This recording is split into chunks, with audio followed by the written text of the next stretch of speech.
wishing you all a very happy Women's Day. Good morning, one and all. Welcome to the special talk session on women empowerment hosted by Women Studies Unit and IEEE Women in Engineering of Ma Baselius College of Engineering and Technology.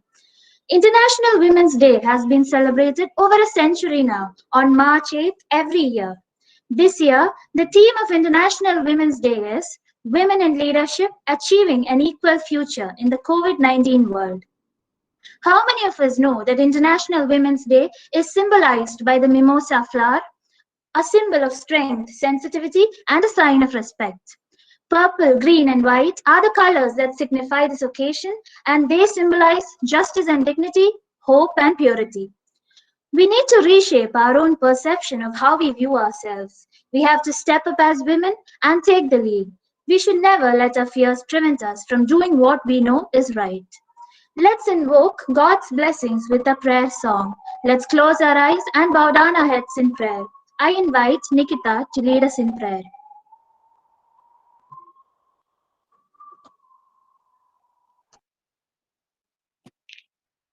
ദൈവസ്നേഹം വർണ്ണിച്ചിടാൻ വാക്കുകൾ പോരാ,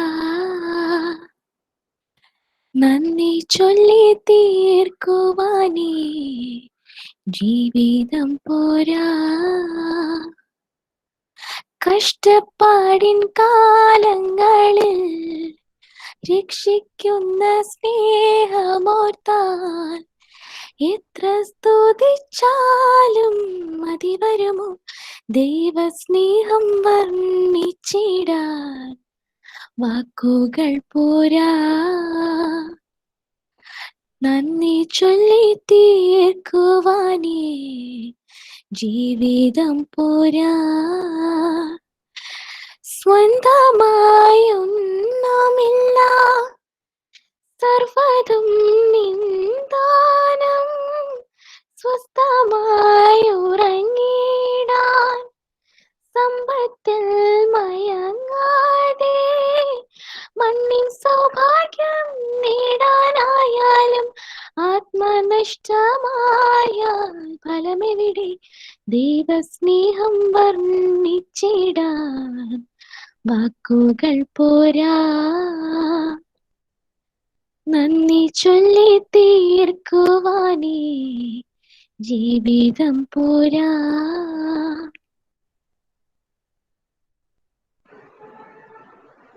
I now invite Ms. Vasundhara, Secretary, IEEE Women in Engineering, MBCET, to deliver the welcome address. The world needs strong women, women who will lift and build others, who will live bravely, both tender and fierce, women of indomitable will. I welcome Reverend Father John Vilay Barsar, the backbone of our institution, our principal, Dr. Abraham T. Matthews, sir, Vice Principal, Professor S. Vishwanath Rao, sir, who extend their support every single event of our college, Head of Department of all streams, and all my dear teachers to this event. It is a delight to have Dr. Divya as IAS, Mission Director, Mahatma Gandhi Natural Employment Guarantee Scheme, with us today. She is an amazing woman of intellect and character. Versatile with her presence on multiple domains, she exhibits quality work in each one of them. We are indeed lucky to have her as our speaker for the day. I humbly welcome Divya ma'am to this event. Not to forget the strength of the event, Baselians who are here to get Divya ma'am's view on women empowerment. I welcome you all once again. Thank you, Vasundhara. Woman, a multifaceted, multi-talented paradigm, adorns and embraces countless roles and shines. She is like a phoenix who rises from the ashes, a daughter, a teammate, a companion, a boss, a mentor, a mother, in each realm, a harbinger of hope. An empowered woman endows many. She is the envoy of a glorious tomorrow. Dr. Divya S. Iyer, IAS, a role model and a very unique person, is our chief guest for the day. She is an immensely talented and extraordinary woman of perseverance. She did her early schooling in Holy Angels till Standard 10, and she passed out as a state topper for board exams. She completed her 11th and 12th grades in St. Thomas Central School. She is a versatile orator and a singer from her school days. She pursued her degree in MBBS from the prestigious CMC Vellore and went on to become All India rank 48 in the 2014 UPSC exam. After serving as the district sub-collector in Kottayam and Thiruvananthapuram, Divya ma'am is now the mission director of Mahatma Gandhi National Rural Employment Guarantee Act and the managing director of IH Mission. On behalf of Women's Studies Unit, IEEE, on behalf of Women's Studies Unit, IEEE Women in Engineering and MBCET, I welcome Divya ma'am to address the gathering.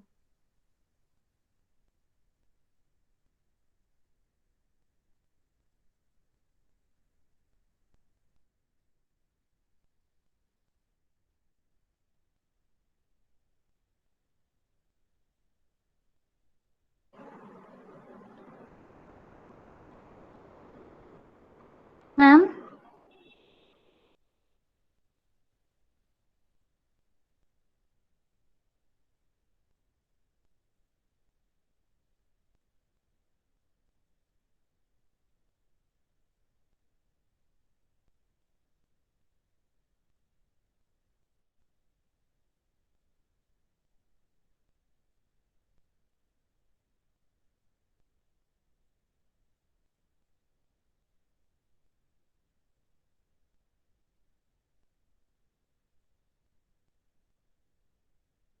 Divya ma'am?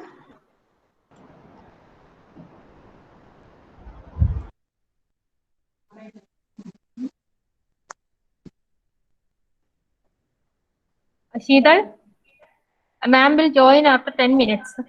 Okay, ma'am. She's having another event, so she will be joining after 10 minutes. Okay. Okay, okay.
Participants, sorry for the inconvenience. Divya ma'am will be joining us within 2 minutes.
Hi, I'm just joining. You could start the program.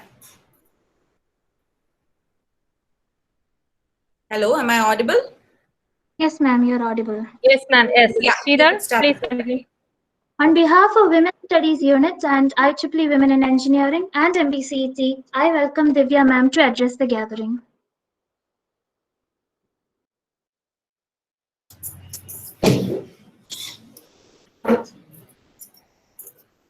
Hi, everybody. It's indeed a wonderful moment to be addressing a bunch of enthusiastic young students on Women's Day.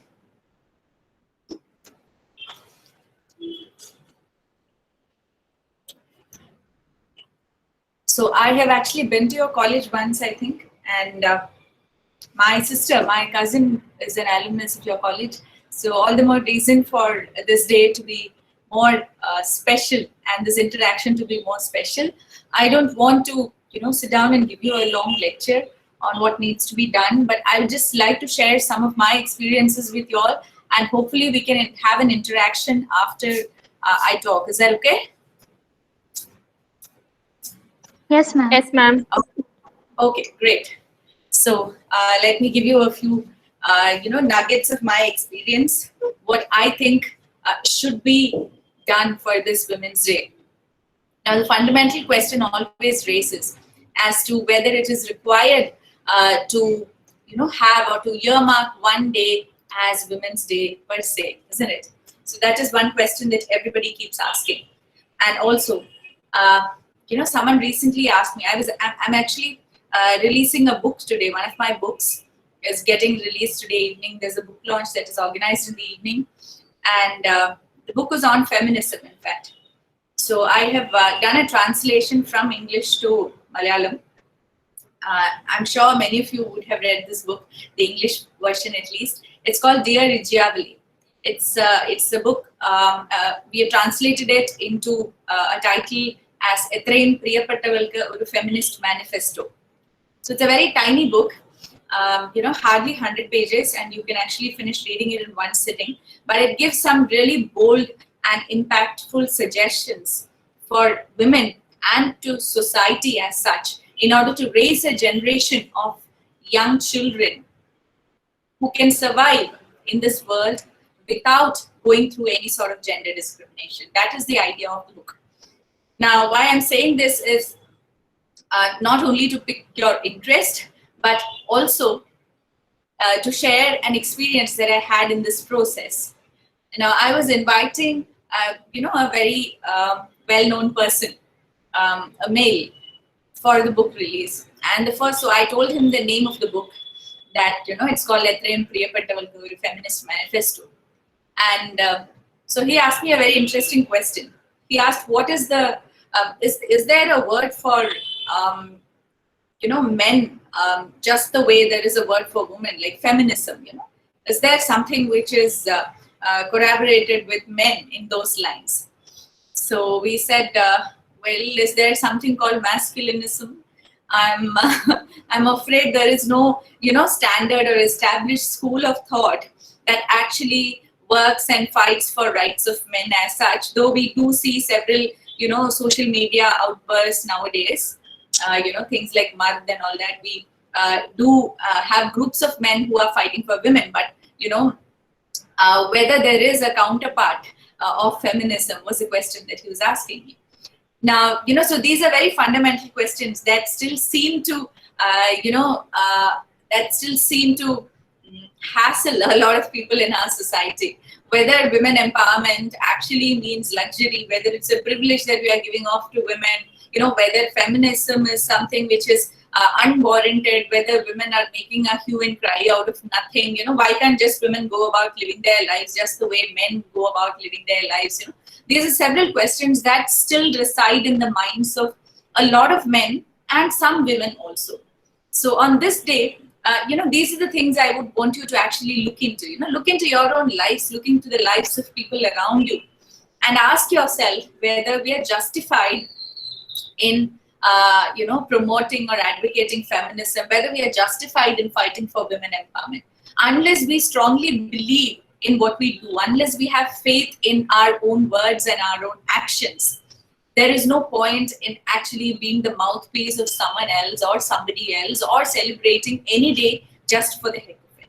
So I want you to understand yourself on this day. I want you to ask yourself these questions, whether you think, personally, do you think it is justifiable? Now, at an age where we are heavily protected by our families, probably that stops with college, right? So for me, I think that stopped with school, because I went outside. I studied in CMC Vellore, so I was away from home. At that point of time, that complete shell-like 360-degree protection that one receives from family stopped at that point. Now, if you're a day scholar, if you still go back to your homes, I think that sense of protection still continues. Now, once you actually step out of that into the big bad world outside, that is a time when you actually realize that people around us sometimes are not privileged enough to lead a protected life just as we do. And that actually serves as a real eye-opener to us. Besides that, when we are in our own comfort zones, we often take for granted a lot of things which are actually heavily discriminatory in nature towards women in our society. These are highly accepted norms of society which we take for granted day in and day out. Now, these are the little things that I want you to notice when you are asking yourself this question, whether we are justified in celebrating or in observing our Women's Day, whether we are justified in fighting for women empowerment, whether we are justified being feminists. Now, I am taking for granted that all of you are feminists yourself. I know that just being a girl, just being a woman automatically does not translate or does not automatically enroll you into the school of feminism. But I really wish that all of you are. So I am taking for granted that you are one when you're listening to me here. Now, but before you say that you're one, before you declare that you're one, I want you to ask these fundamental questions to yourself. Look into your own lives, look into your own families, look into your own friends, look into the society that you have been through, that you are living day in and day out, and ask yourself whether we are justified in doing these things. And I'm certain that if you observe carefully, the answer will be a resounding yes. Let me narrate a few things from the book that I mentioned about. I started reading this book when I was pregnant with my adorable bundle of joy. He is all of 2 years of age now. The book actually talks about parenting and how we unknowingly infiltrate gender bias and gender constructs, which is prevalent in today's society, into our children, both boys and girls, in an unwittingly, in a fashion that is absolutely the norm of the day. Now, it starts off by saying these little things which we probably never notice, or we notice but we take it for granted. So it starts off by talking about the color discrimination that we actually assign to children, right? When it's a baby boy, we get the boy wrapped in a blue blanket. When it's a baby girl, it's a pink blanket. And even if you look at the gifts that children receive, very often, boys tend to get blue shirts and blue dresses. Girls tend to get pink. Now, what is the problem if a boy actually wears a pink dress? Is a question which a lot of people ask today, right? So I remember when one of my friends wanted to gift my son a little T-shirt. So she was asking me, will you make him wear pink? Can I get him a pink T-shirt? I said, by all means, I am actually insulted that you thought you should ask me that question even, but these are just small examples that actually exist in our society today. Right from the clothes to the toys. You go to a toy shop and you pick up a kitchen set, invariably the person, the shopkeeper or anybody else around you considers that you have a daughter. Nobody imagines that I would go and pick up a kitchen set for my son. Now, I do not understand, why even at this young, tender age, we have to impose the gender constructs and the gender discriminatory behavior that we have upon our little children. Now, this starts from that point, but I'm sure it continues at all levels, at all ages, throughout our schooling, through our college days, at our workspaces, etc., and beyond. So these are the small nuggets of examples that the book actually throws light upon. and heavily advocates against practicing such gender discriminatory roles in our homes. And that is a place where we all have to start. Now, there's no, there is no other replacement for families in our society. We all know that. But having said that, this is not the onus of families alone. This is something that we have to do collectively as a society, which comprises of both men, women, and transgenders and others. It is important that we are able to raise our children. We are able to build a society which acknowledges people for who they are and for who they aspire to be, not what we aspire them to be. We do not have to set goals and ambitions for individuals, especially for women. We often ask our girls to dream, to have ambitions, but we also tell them to dream slightly lesser than their male counterparts. We ask them to be achievers, but not to be such big achievers that we might not be able to find a suitable groom, right? We still think that the husband has to be taller than the wife, not just physically, but also in every aspect of life. When we look for a groom, the families always look for someone who is earning more than the girl, who is taller than the girl, who has a better job than the girl, who is better educated than the girl. In all ways, we want the groom to be better than the girl. I do not understand why we still insist on these things. When we're talking about empowerment, when we're talking about equal opportunities, when we're talking about equal humanity to all the genders on this planet, it is highly unbecoming of us families to be projecting marriage and to consider marriages as a contract which is based or which is between two unequal individuals. From that point, the gender discrimination starts. And that is the basis of unhappy marriages as well. So it is not just in child raising, it is also in marriages that we have these gender discriminatory biases, which we take for granted. And I have actually seen and spoken to many young girls who have wished for the same. Nobody likes to be with someone who they think is lesser than them, but men don't have that problem, right? Men never have that problem. Men would love their women or their wives to be slightly lesser than them in all aspects, so that they can rule over and they can govern over. These are these norms of the society. These are these imposed normalcies of society, which we take for granted and end up practicing in our lives. Now, these are the things that I want you to question and look into, and then tell me whether you are a feminist or not. It is not to create a clash of the genders. Feminism is not mansplaining. Feminism is not man-hating. Feminism is not to create a clash of the genders. It is to ensure that all genders have their own space in the society and have their own voices in the society.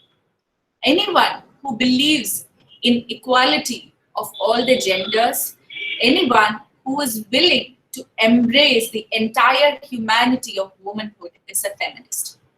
Now that is the key word there, to embrace the entire humanity of womanhood. We often restrict the roles of women to a few areas which we think are suitable for women, not what they think, not what that particular individual thinks. What we think is suitable for a woman, we impose it upon her. And we expose girl children only to those areas and those fields, so that we ensure that they shrink their ambitions, they shrink their worlds to what we think is suitable for them. Now that is what I wanted to question on this Women Day. Why do we tell our girls that they are meant to aspire for marriages? Why do we always create this image that marriage is, this big ambition or this big dream that they should have in their life, and that is like the end of their dreams? Never. That's just a process. That is just a part of their journey, like everything else. No man aspires to be a good husband, but every girl is told to aspire to be a great wife and a great mother.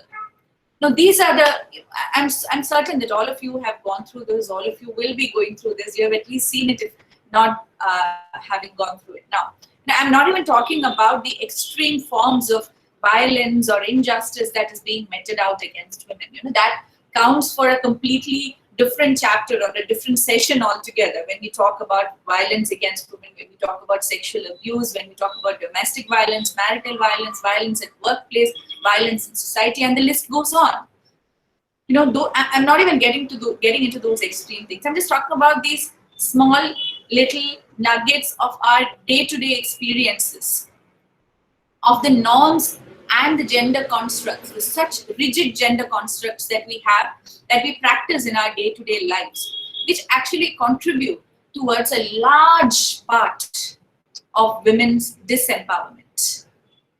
Actually, I was just attending, one Women's Day program in my office here, in my office building, and the officer who was presiding over said something very interesting. He was saying that he doesn't understand why we have to actually empower women.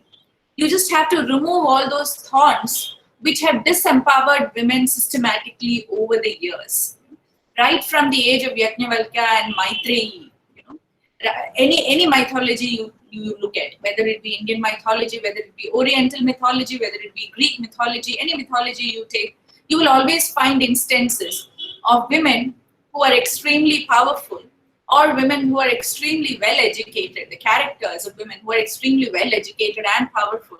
Either they are systematically disempowered, they're not given their due recognition, or they're often portrayed as creatures that represent evil. Now, right from that point of time, there has been a lot that has been done to systematically disempower women, to take away from women, to restrict them to certain areas and fields which we think is suitable for women. But actually, that is just for the comfort of the rest of the society.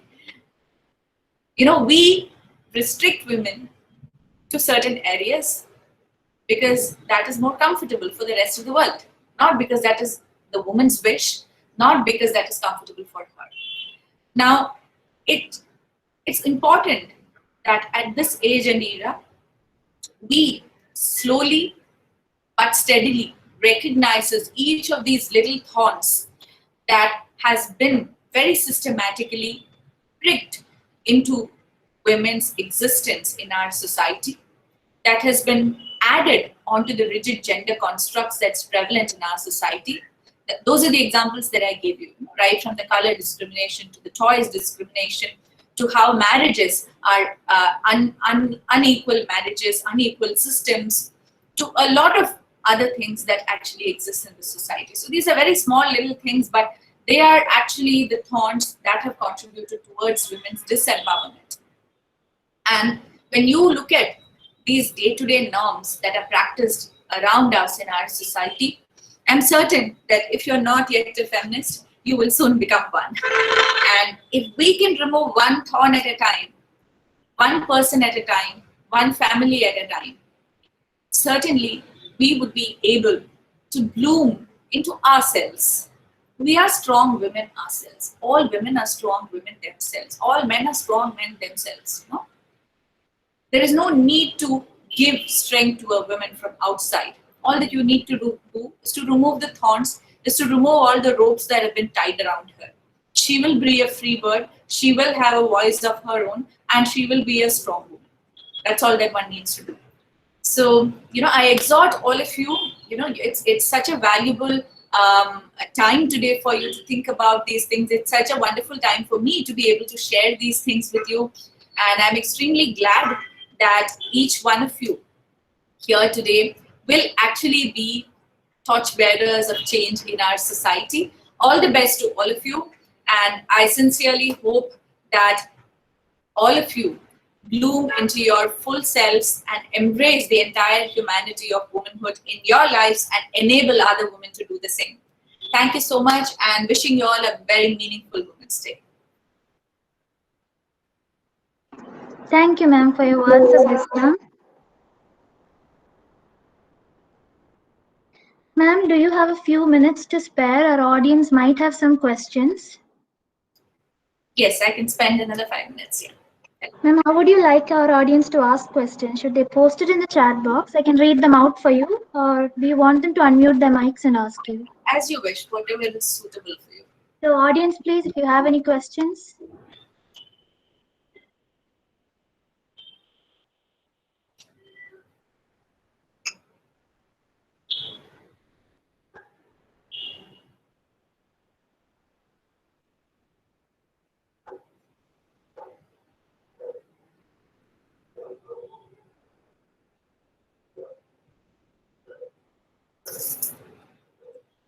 Yes, I have a question. I am asking you this question from Phoenix, Arizona.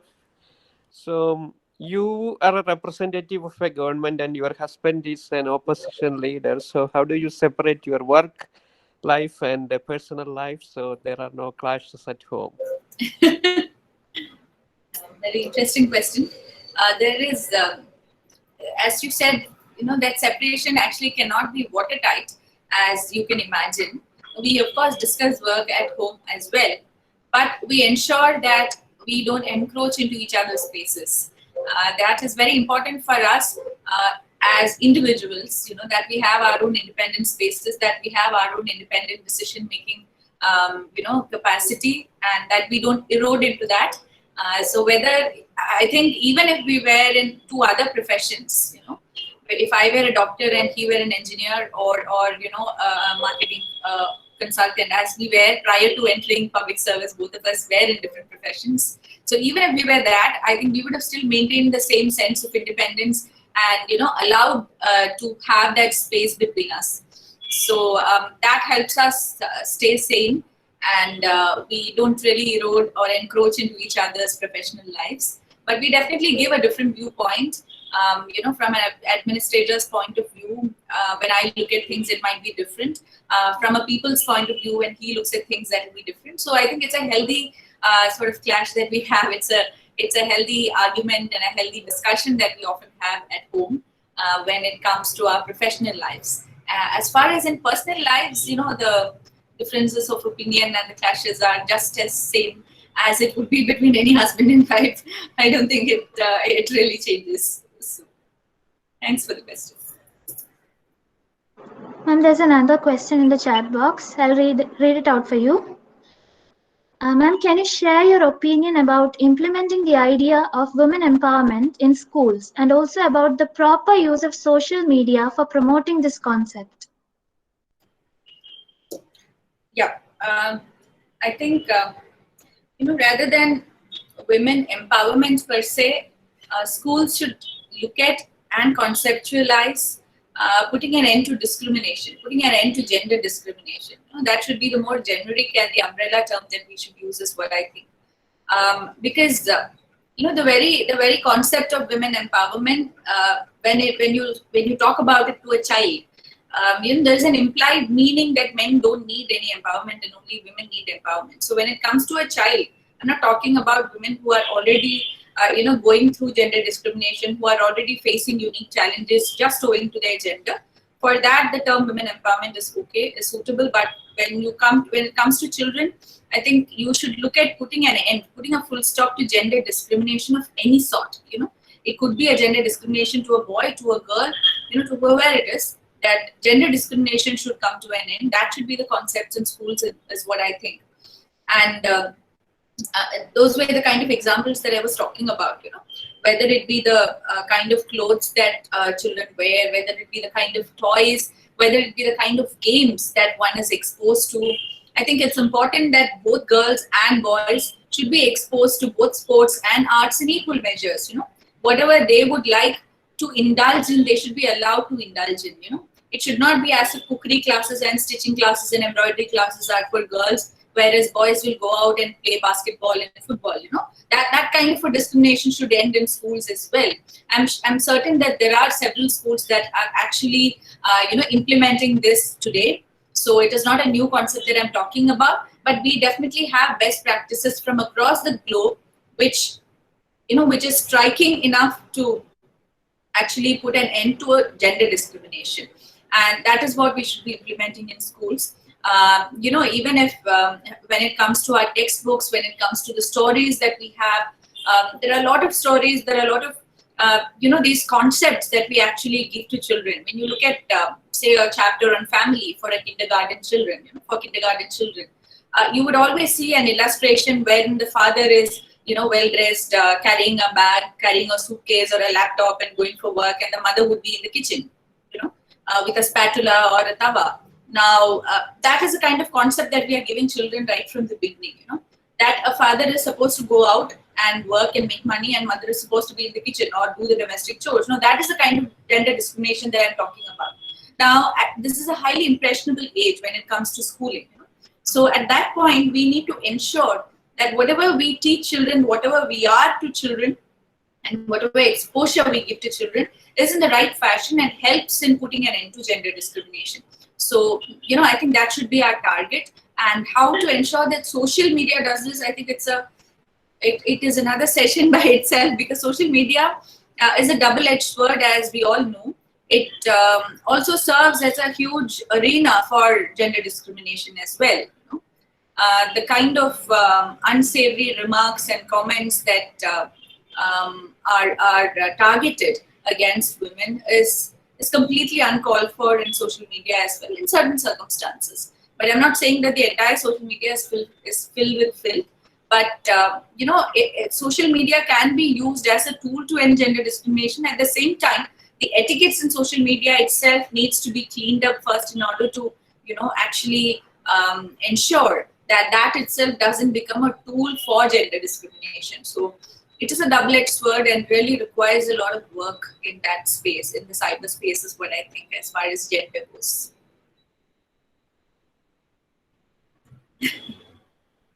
Yep. Next question, I can see. I'll read it out for you. Yeah. In the social media world, we cannot see you in any social media platform. Is there any specific reason for feeling time consuming? Yeah, I do not have a Facebook page. I actually have a Twitter account, but I hardly post anything. That's mostly for following some news channels and some international magazines and articles and all that. Just to get the hat tips from Twitter, I use that. But I don't post much on Twitter. I don't really follow too many people either on Twitter. And I'm not there on Facebook or Instagram, or I don't know what are the other social media platforms even. Yeah, I've not been there for a decade now, and I don't think I have really missed out on life. So I am perfectly happy as I am even today. I basically don't feel the need to be in social media. That is the actual reason right now. When I stepped out of social media 10 years back, I think I was a person who was too sensitive to take in the filth that was being thrown against women. That was the actual reason I stepped out of social media. It was not, I was not a known face at that time. I was a nobody. But I saw that, certain women at that, actually, to be very honest with you, we had a woman president of India at that point of time.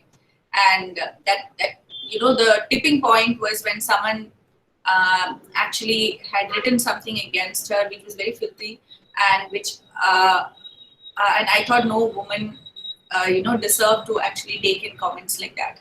And that was a day when I actually shut down my Facebook account. I had a Facebook account till 2009, I think. So that was for a year or so I had an account, but I was not a person who could handle this at that point of time. I don't think I'm a person who can handle it even now. I can choose to ignore negativity, and that's what I do in my life. I wouldn't want to I wouldn't want to confront negativity unnecessarily. If it comes as a crisis in life, if it comes as a challenge in life, yes, I take it upon and fight against it. But on a day-to-day basis, I wouldn't really want to embrace negativity or counter negativity of any sort. So that was the reason I stepped out. But that's not to say that social media is full of negative things. I understand there are a lot of positive things. My office has a social media account, and we do post things regularly. So I'm completely aware of all the positive things on social media as well. But I think I can live without it right now. If it changes tomorrow, there might be a day when I would be active on social media. So let's see. But as of now, I think that's not necessary. I would want a bit more, passive sort of an interaction, probably. Ma'am, shall I ask the next question? Yeah, and I think we will close with one more question. Okay, ma'am. Do you feel that women representation is restricted in the political scenario of the country? Well, women representation is restricted in a lot of scenes in the country, and when it comes to political scenario, definitely we have a long way to go. But I think we are in the right direction, especially in Kerala. Now, when we are looking at political scenario, we always tend to look at the parliament or the Niyama Sabha. Lok Sabha, Rajya Sabha, or the state legislative assemblies is what we generally look at. But what we need to look at is also the local self-governing bodies. Now, Kerala has come a really long way when it comes to female representation in local self-governing bodies. And I'm happy to be associated with one of the causes or one of the reasons for that. I am heading Mahatma Gandhi National Rural Employment Guarantee Scheme here, wherein we actually provide employment to over 15 lakh families in the state of Kerala. Now, the good thing is that 90% of these families actually have women as our beneficiaries as part of the scheme. And even in the last local body elections, there were thousands of female candidates who were actually beneficiaries or workers under our scheme who have stood for the elections and who have come out with flying colors, who are now councillors or ward members now. So that is, that is a huge achievement as far as I'm concerned. When indirectly or directly, I can actually contribute towards women empowerment and their political representation as well. Similarly, Kudumbashri is another area wherein, a lot of our Kudumbashri members are actually people's representatives today in the local self-governing bodies. Now, these are actually huge changes. This is a silent revolution that's happening in Kerala. So it is not only about the number of MLAs or MPs. I think we also need to look at the local representation when we talk about women's representation in the political scenario. That is where a lot of the local self-governing bodies actually make a big difference in people's lives, and that is a place which is more accessible to women as on today. So I'm glad that they're utilizing the opportunities that they have, and slowly and steadily they will build up. I'm certain that they will build up, and you will see huge representation in the state assemblies as well as in the Lok Sabha and Rajya Sabha. So I think we are in the right direction. At least in our state, we are definitely in the right direction, and I'm proud of the fact that there are several women representatives in our local self-governing bodies. So can we close with that? Thank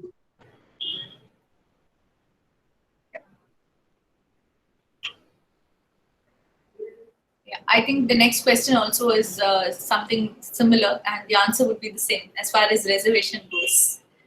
Yeah, a reservation is a very transient tool. It's a temporary tool that is not a solution for our problems. But I think if we can utilize that tool properly, you can definitely do away with it, and a day will dawn when you do not require reservation anymore.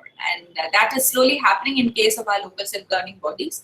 And as time goes by, I'm certain that it will happen in our state assemblies as well as in our national assemblies, in our parliament as well.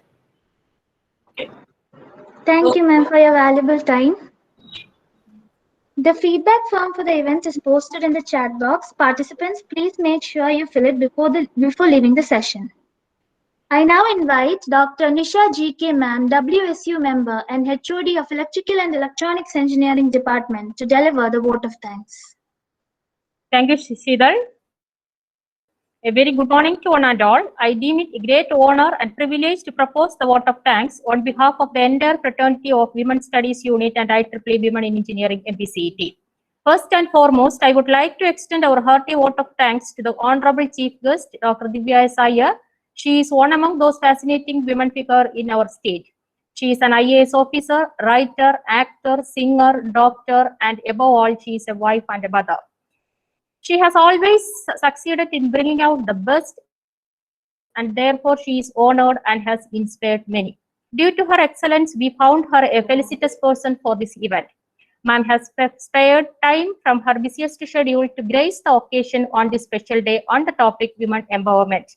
On behalf of the entire MBCT family, I would like to thank the Honorable Chief Guest because this program would have been incomplete without your presence and inspiring words. Thank you, ma'am, for your very thought-provoking and interesting talk. I also take this opportunity to specially especially express a hearty gratitude to the energetic president of Women's Studies Unit, Dr. M.J. Jayasri, HOD, Electronics and Communication Department, for the constant support and the encouragement. Let me express our deep regards and gratitude to our beloved bursar, Father John Villaville, respected Principal, Dr. Abraham T. Matthew, and Vice Principal, Radha Rao, for their wholehearted support and guidance extended for the smooth conduct of this program. We have been fortunate enough to be backed by a team of very proactive and dedicated WSU and WS. I take this opportunity to place on record hearty thanks and my deepest sense of appreciation to all the faculty coordinators and student coordinators for their commitment towards making this event a grand success. My deep sense of appreciation and thanks to all the members who attended the program with great enthusiasm. I thank you all from the bottom of my heart. Last but not the least, a big thanks to each one of you who made this program a memorable one. Thank you all.